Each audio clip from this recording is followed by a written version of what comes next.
Because we are not rulers. So we are leaders. Why is it that the listening is always after the fact? Well, some do things that we are not rulers sometimes. So we are leaders. Why is it that the listening is always after the fact? That's the right thing. Well, some do things that we are not rulers sometimes. So we are leaders. It does not mean that you had bad intentions. What it means is that nobody knows everything. The people of Kenya have every right to correct the government. If they think the government has not come up with a good model, we have a responsibility as an administration to listen to the people. And I think I want to, applaud the president for agreeing that we need a committee to listen to what people are saying, and we take their views, and probably and hopefully they'll help us to make a more informed decision. Do you find anything wrong with that? Because if you look at the committees that have been formed, in total more than 100 people, yet the cabinet has 22 cabinet secretaries, to include yourself and the president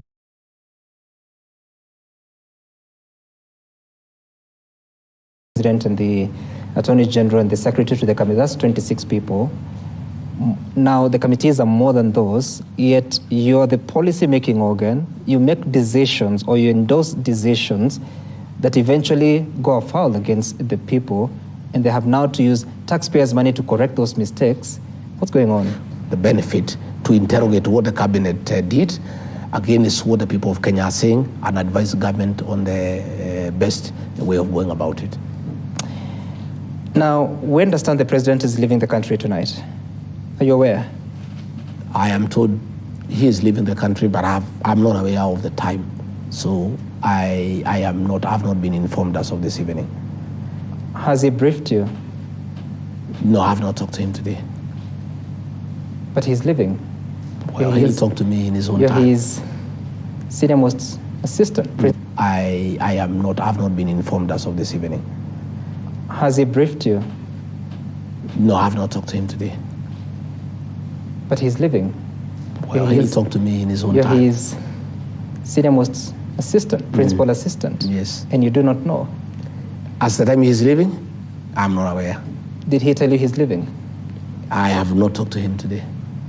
You don't know? He has not officially, communicated to you that he's leaving? No, he has not communicated to me officially. For how long can you continue with this? Well, as long as it depends on the boss. Your family is devastated. You said your words. You feel you're being mistreated. You said. Yes. You think the president needs to call the people around him to order? Yes, of course, absolutely. Would you resign? No, never. Why? I've been given a job by the people of Kenya. This job has its own hindrances and challenges. It's part of the job process. And when I took this job, I knew it's not easy. Only I didn't know it will be that soon. I thought probably we'll have a good time in the first 5 years, and if there are challenges, maybe later.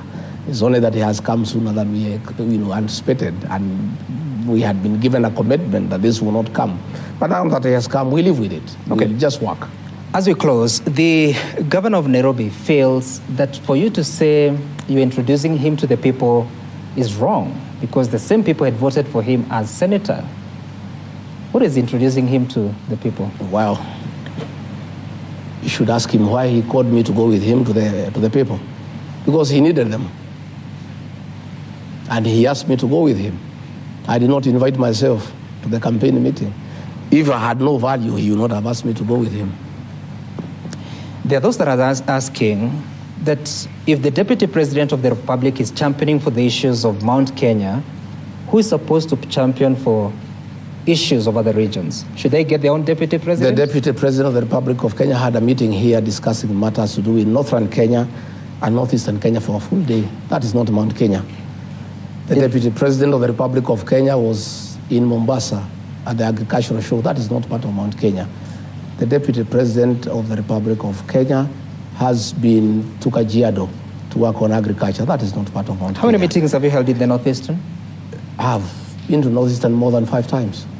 Championing the issues of Northeastern? Yeah, drought. Going there to make interventions, going there on matters of security. The cabinet committees have held here 35. Those members who attend that committee, we don't discuss Mount Kenya issues. We discuss the issues of Kenya. Those 333 agenda items are not about Mount Kenya. They are about the Republic of Kenya. I do the job for the Kenyan nation. I assist the president to run the country. And I preoccupy myself with issues for the whole country. But I come from somewhere.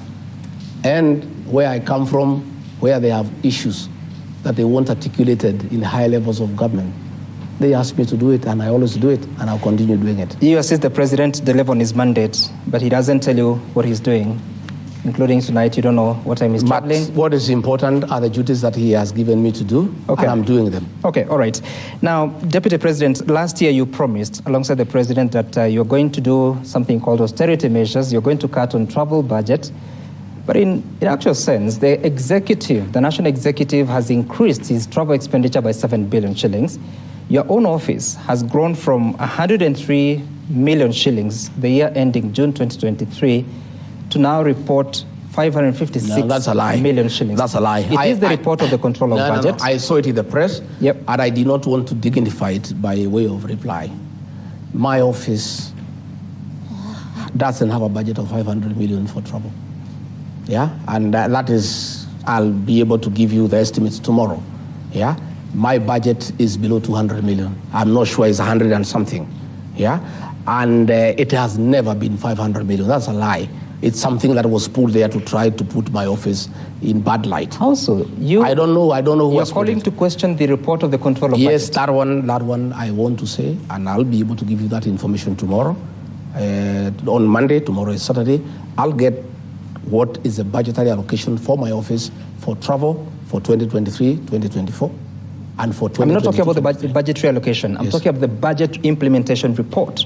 There is no way you can exceed the budgetary provision. So the budgetary provision is a guiding factor in matters finance. And that's fine. You cannot spend above the budget. So how much did your office spend?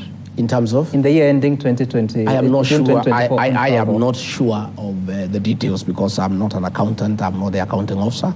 I am the deputy president. I would. But you're very clear that it's not that amount. Yeah, I'm sure. It's below 200 million. The control of budget bases her reports, or her office bases the reports on the reports from the accounting officers. I will be able to get a clarification for that one. And in fact, I saw it in the press. And I had decided to raise it. It got out of my mind. Now that you have raised it, I want to clarify to the people of Kenya on record, and some on Monday, I'll give you the actual budgetary allocation for my office for international travel for 2023. No, that's not for international travel. It's domestic and international travel. But you cannot mix the two. No, that's how it's reported. No. You cannot mix the two. So how much did your office spend on domestic travel and domestic foreign travel is heavy. How much? I don't know the figures. But what you must know is that I have 9 functions, Sam. These 9 functions, I don't just sit here in Karen. You're asking me whether I go to Northeastern. I need to fly to Northeastern. You asking me whether I go to the rest of the country. I don't travel alone. I have a security detail. I have people who assist me. By virtue of my office, my travel is quite heavy because of the responsibility of the office and the security arrangements around it. And there is no way I can just sit here and undertake my activities. I travel around the country. And there is a budgetary provision for that because I have activities that have been lined up. So all those visits are important? Oh, they are very important. I have never. The only time I traveled on holiday was in 2022. I asked the president to give me permission to go and visit my children who are in South Africa. I had not seen them for 10 years. That's the only time I've traveled on holiday. All these other duties are official. And I can, every travel that I have done is accounted for and is explained. All right. I'm asking that because now the Office of the President, State House in the Executive Office of the President is reporting about 1.74 billion shillings for both domestic and foreign travel. Our budget has been cut by half for everything. But it's increasing. The reports are showing that the travel expenditure is increasing. I'm saying for this financial year, the current financial year, 2024, 2025, our budgets across board have been cut by half. Even our development budget, we have no money to maintain this residence. All right. We are at zero. All the development expenditure in the austerity measures has been removed. And finally, during those austerity measures that were announced shortly after the rejection of the Finance Bill 2024, some of the offices affected is the Office of the First Lady, Office of the Spouse of the Deputy President, and Office of the Spouse of the Prime Cabinet Secretary, as announced by the government. How has that affected the operations of your spouse? Well, my spouse, Pastor Dorcas, had a very, very important program on addiction and widows program.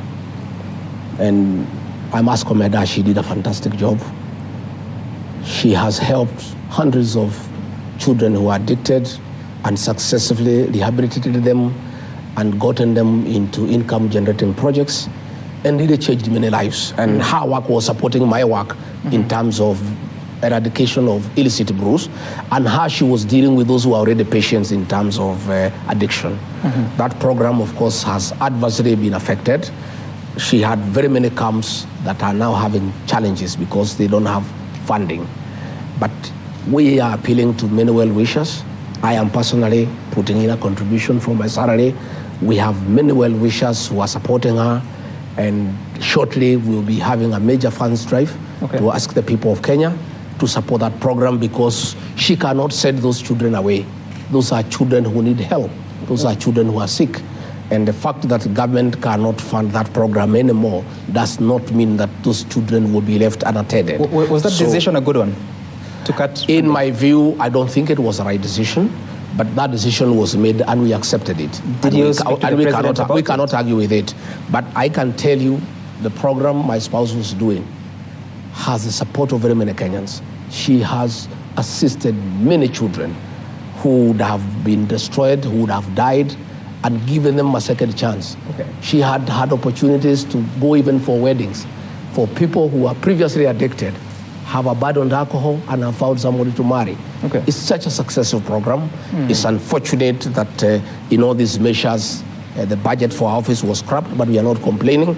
We are saying that we are asking well-wishers and people of goodwill who think that she was doing the right thing to continue supporting that program. We'll be making an appeal to the people of Kenya, support that program so that we can help the children who have been addicted. All right. There are very many questions, including those that are coming from Kenyans, but we have to bring this to a close. And I want you to look at which camera? Which is your camera? Here. And just give your closing remark and what message you have for the people of Kenya, but also the president before he departs. I want to say thank you very much. I wish my boss, President William Ruto, safe travel to the UN. Please represent as well, like you have always done, and let our country shine in the international fora. I want to assure the people of Kenya that despite difficult moments in this country, there is hope.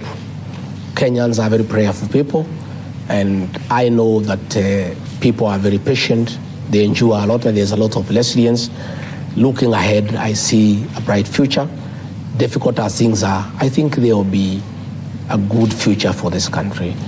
I want to ask the people of Kenya to pray for me so that I get strength, I get courage to soldier on despite the challenges, despite all that is going on around us.